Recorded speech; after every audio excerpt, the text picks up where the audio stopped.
நீதிமொழிகள் மற்றும் பழமொழிகளை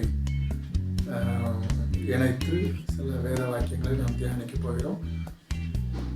தொடர்ந்து இது போன்ற வீடியோக்களை காணும்படியாக கர்த்தர் கிருபை செய்வாராக. இந்த நாளிலும் ஒரு வேதவாசனத்தின் அடிப்படையிலே காணப்படுகிற பழமொழிகளை நாம் ஒரு பழமொழியும் ஒரு நீதிமொழியும் நாம் இந்த நாளில் தியானிக்க போகிறோம்.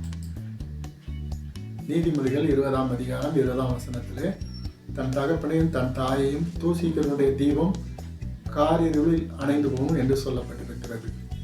தன் தகப்பனையும் தன் தாயையும் தூசிக்கிறவனுடைய தீபம் காரிருளில் அணைந்து போகும். தகப்பனையும் தாயையும் என்கும் பொழுது தாய் தகப்பன், பெரியப்பா பெரியம்மா, சித்தி, அத்தை மாமா எல்லாரும் இருக்கலாம். யாரோ பெரியவர்களை நாம் தூசிக்கக்கூடாது என்பதுதான் வேதம் நமக்கு சொல்லிக் கொடுத்திருக்கிற பாடம்.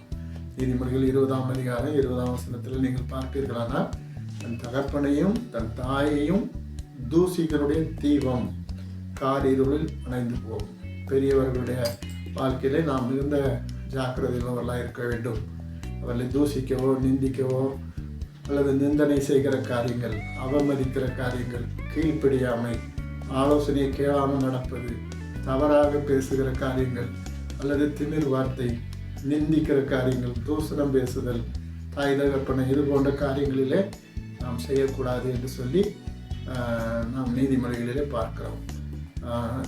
என்னவென்றால், அநேகருடைய வாழ்க்கையிலே நாம் அநேக நேரம் தாய் தகப்பனை தூசிக்கிறது, பேசுகிறது, கெட்ட வார்த்தை சொல்லுகிற காரியங்கள், இது போன்ற காரியங்கள் நம்முடைய வாழ்க்கையில் காணப்படக்கூடாது என்று கர்த்தர் விரும்புகிறார். ஆகவே இதில் நாம் ஜாக்கிரதை உள்ளவர்களாக இருக்க வேண்டும்.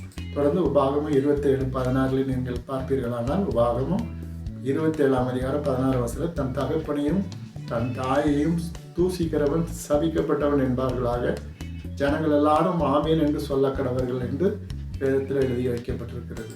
மிகவும் கடுமையான வார்த்தை. தகப்பனையும் தாயையும் தூசிக்கிறவன், அவமதிக்கிறவன் சபிக்கப்பட்டவன். அப்படி சொல்லும் பொழுது எல்லாரும் ஆமேன்னு சொல்லணும்னு சொல்லி வேதத்தில் எழுதப்பட்டிருக்கிறது. துன்மார்க்கன் என்பதை ஆங்கிலத்தில் விக்டு என்ற வார்த்தை குறிப்பிடப்படுகிறது. துன்மார்க்கன், நம்ம துன்மார்க்கன்னா பொதுவாக தெரியும். யோபு 18:5 சொல்லப்பட்டிருக்கிறது, துன்மார்க்கனுடைய விளக்கு அணைந்து போகும், அவன் அடுப்பின் நெருப்பும் அவிந்து போம் என்று யோபு எழுதி வைத்திருக்கிறார். துன்மார்க்க காரியங்கள் நாம் ஈடுபடக்கூடாது. துன்மார்க்கனுடைய விளக்கு அணைந்து போம். நீதிமொழிகள் 24:20 துன்மார்க்கனுக்கு நல் முடிவு இல்லை, துன்மார்க்குடைய விளக்கு அணைந்து போம் என்று சொல்லி மீண்டும் எழுதப்பட்டிருக்கிறது. நீதிமொழிகள் 24:20ஆம் வசனத்தில். ஆகவே நாம் பெற்றோர்களையும் சரி பெரியவர்களையும் சரி நாம் தூசிக்கவோ அல்லது நிந்திக்கவோ நாம் செய்யக்கூடாது. அவர்களை நாம் கனம் பண்ண வேண்டும். அதைத்தான் நமக்கு வாக்குத்தத்தமாய் வேதத்தில் நாம் பார்க்கிறோம். எபேசியர் 6ஆம் அதிகாரம் 3ஆம் வசனத்திலே, உன் தகப்பனையும் உன் தாயையும் கனம் பண்ணுவாயாக என்பதே வாக்குத்தத்தம் உள்ள முதலாம் கற்பனையாக இருக்கிறது. நமக்கு பெரிய ஒரு வாக்குத்தத்தம் கொடுக்கப்பட்டிருக்கிறது. உன் தகப்பனையும் உன் தாயையும் கனம் பண்ணுவாயாக என்று சொல்லப்பட்டிருக்கிறது. ஆகவே நாம் கனம் பண்ணுவதில் முந்திக் கொள்ள வேண்டும்.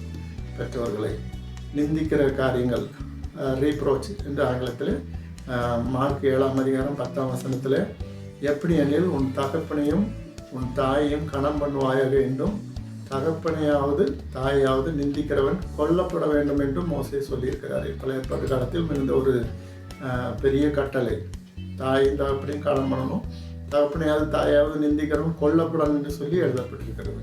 இது மிகவும் இதுவும் ஒரு நமக்கு ஒரு எச்சரிப்பின் சத்தமாக இருக்கிறது. அடுத்ததாக நீங்கள் பார்ப்பீர்களானால், இதுதான் முந்தைய பெரியவர்கள் சொல்கிற ஒரு காரியம். தாயிற் சிறந்ததொரு கோவிலும் இல்லை, தந்தை சொல்மிக்க மந்திரமும் இல்லை. இது பழமொழி. தாயிற் சிறந்ததொரு கோவிலும் இல்லை, தந்தை சொல்மிக்க மந்திரம் இல்லை. இது பழமொழி. ஆனால் நீதிமொழிகளில் 20ஆம் அதிகாரம் 20ஆம் வசனத்தில் என்ன சொல்லப்பட்டிருக்கிறது? தன் தகப்பனையும் தாயையும் தூசிகளுடைய தீபம் காரிருளில் அணைந்து போகும். காரிருளில் அணைந்து போகும் என்றால் உங்களுக்கு தெரியும், கடும் இருளான நேரத்தில், கடும் இருள் வழியிலே நாம் காட்டிலே சென்று கொண்டிருக்கும் பொழுது கையில் இருக்கிற ஒரு சின்ன விளக்கு அது அணைந்து போனால் நம்ம எங்கு திக்கற்றவர்களாக நிற்போமோ அதே போல் திக்கற்ற நிலைமை அல்லது நடுக்காட்டில் நிற்கிற ஒரு நிலைமை. அதுதான் தன் தகப்பனையும் தன் தாயையும் தூசிக்க தீபம் காரிருளில் அணைந்து போகும். இருட்டு நேரத்தில் அந்த தீபம் நமக்கு இருக்கிற நம்ம தீபம் அணைந்து போகுங்கிற ஒரு எச்சரிப்பின் சத்தத்தையும் நம்மால் கேட்க முடிகிறது. யாத்திராம 20ஆம் அதிகாரம் 12ஆம் வசனத்தில் நீங்கள் பார்ப்பீர்களால், உன் தேவனாகிய கர்த்தர் உனக்கு கொடுக்கிற தேசத்தில் உன் நாட்கள் நீடித்திருப்பதற்கு உன் தகப்பனையும் உன் தாயையும் கணம் பண்ணுவாயாக என்று எழுதி வைக்கப்பட்டிருக்கிறது. ஒரு அருமையான வாக்கு தத்தம் நமக்கு கொடுத்திருக்கிறார்.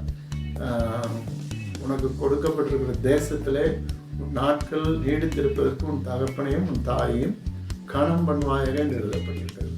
ஆகவே நாம் இந்த நாளில் ஒரு நீதிமொழிகள் 20ஆம் அதிகாரத்தில் ஒரு அருமையான வாக்கு தத்தம், தன் தகப்பனையும் தன் தாயையும் தூசிக்க கூடாது என்று நமக்கு கற்றுக் கொடுத்திருக்கிறார். அதே போல ஒரு பழமொழி, தாய் சிறந்தது கோதிலும் இல்லை, தந்தை சொல்மிக்க மந்திரமும் இல்லை. ஆனால் நீங்கள் மனதில் நிலைநிறுத்த வேண்டிய அருமையான வாக்கு தத்தம், உன் தேவனாகிய கர்த்தர் உனக்கு கொடுக்கிற தேசத்திலே உன் நாட்கள் நீடித்திருப்பதற்கு உன் தகப்பனையும் உன் தாயையும் கணம் பண்ணுவாயாக. கணம் பண்ணுவதிலே நாம் முந்திக் கொள்வோம். பெயர்பட்டால் ஒரு பெரிய கிருபைகளை கர்த்தர் உங்களுக்கு தருவாராக. கர்த்தர் உங்களை ஆசீர்வதிப்பாராக.